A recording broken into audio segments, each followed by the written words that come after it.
My name is Lynn Hollingsworth. I joined the Rotary Club in 1982, and I was sponsored or bought in the club by a gentleman named Tom Gillespie, and I think a lot of people recognize that name.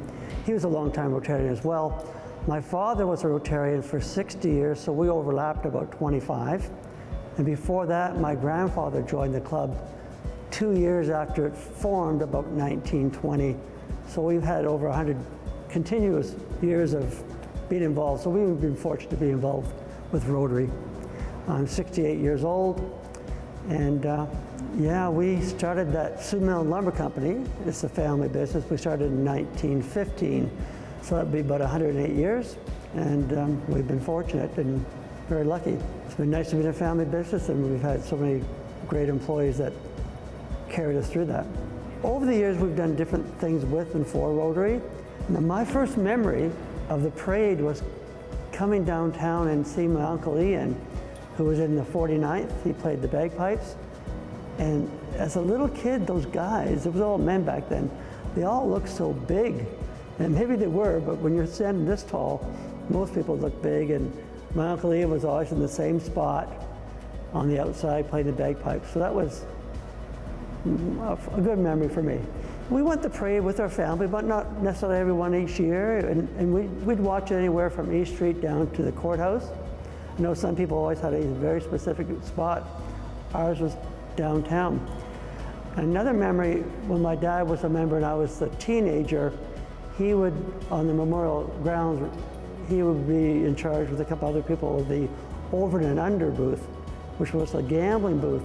So I'd help out there, and it was so busy because there was really, maybe Winterio was how you could gamble in those days, but there wasn't casinos and such, and people enjoyed that, to do that once or twice a year, and we were one of those opportunities. So that was a hectic, fun booth to be in.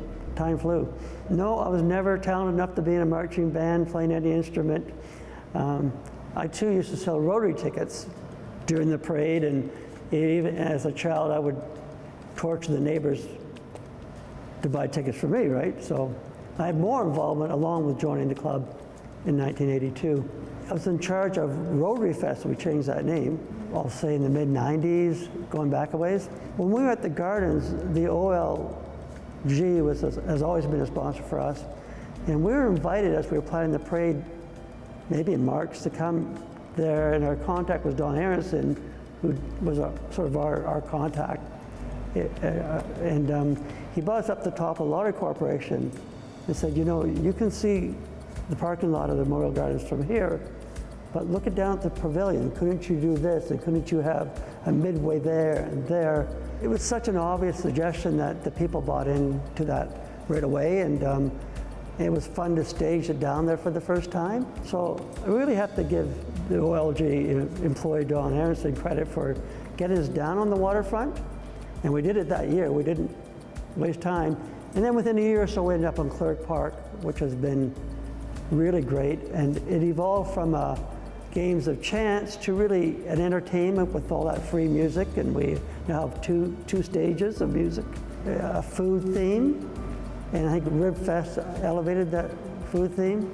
So, and our children's play zone is great, and we still have the midway, we have the car show. It's really expanded. I've been fortunate to be involved for 12 or 14 years in the broadcasting. We've had some crazy times we were broadcasting, so we appreciate what Shaw has done for us for many years, and they're great partners.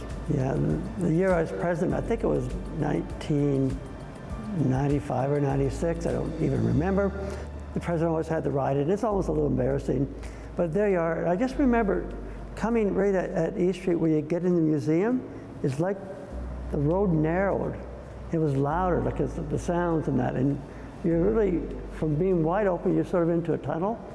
It was a good memory, and we've been fortunate. Very few parades have been canceled throughout the history. A lot of camaraderie in this club. That's what, and these events give us a chance to work together on a common goal, beyond just going to the weekly meetings. I guess it's a good time to say that there's maybe 50, 55 Rotarians, but we have so many people volunteer and so many sponsors in the community that we couldn't, without that outside help, it wouldn't be what it is.